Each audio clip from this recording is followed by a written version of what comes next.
This week I chose Chapter 36, Behavioral Contracts. Erford gives a lot of good examples of this throughout the reading, and basically a behavioral contract is a written agreement between two or more people where everyone agrees to work together to reach the target behavior. So these contracts are detailed. It includes where the behavior will occur, how it will be carried out, and when it should be completed by. Contingency contracts, the word first came about with L.P. Home in 1966 when he needed assistance with his high school dropout efforts to reinforce the academic performances. And we actually have something similar to that at my school, and it's called Persistency to Graduate. And we meet with them usually once a month, just depending on how big the situation is. When the students have poor attendance, bad grades, they've been retained for the school year, we reach out to them to see what we can do in order to help with that. So possibly a behavior contract would be something great for us to implement. So if you want to see what a behavior contract components are, it's on table, or check it out on table 36.1 in the text, and that lays it out of what all needs to go in the behavior contract. So the example in the book about a behavioral contract was 16-year-old Patrick, who was skipping class, and it was resulting in bad grades. His counselors, his parents, himself, and his teachers all got together and wrote out in detail, with rewards in place and the expectations of his behavior. He was skipping class, going hanging out in the football field, really for no reason other than, he just wanted to be with his friends. And so on page 216, in detail, that is what a behavioral contract written out looks like, with everyone signing and agreeing with all the components involved. Chapter 37, Extinction. It's a behavior technique based on punishment, where you withhold reinforcements in efforts to reduce the frequency of a particular behavior. So parents use this, classroom management can benefit from this, so lots of things. So the example given was that a student shouts out in class for attention. Ignore it. Don't acknowledge it. If you acknowledge it, it is showing positive reinforcement for them yelling out, and therefore they're going to keep doing it because they got your attention. So when the reinforcement is drawn, I can't read my own handwriting. The behavior should then stop. So extinction is more effective when combined with positive reinforcement of another behavior. You should counter conditioning is what this is called.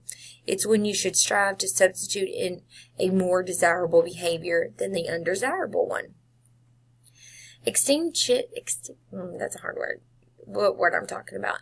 Outburst or bursts occur because extinction often results in a temporary increase in the target behavior before it declines. It is usually slow instead of immediate reduction in the behavior. But when you combine a positive reinforcement with an alternative, the behavior then becomes more permanent and you see quicker results. The story in the book talks about the 5-year-old that's throwing the tantrums, and it reminds us as readers and learners to be consistent, to stick with it. And then as soon as he calms down, praise him immediately. Ignore the behavior that you do not want to see continued. That's easier said than done whenever I'm thinking about my 3-year-old who acts out a lot.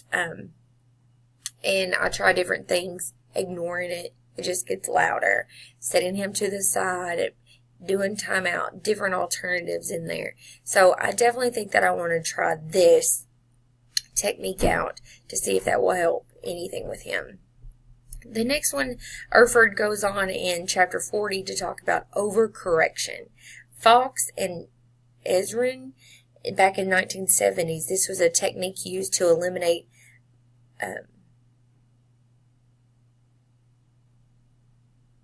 maladaptive behaviors. Why can't I read today? I don't know. It's the end of the day. I'm exhausted. While re-educating the person. So there's two components.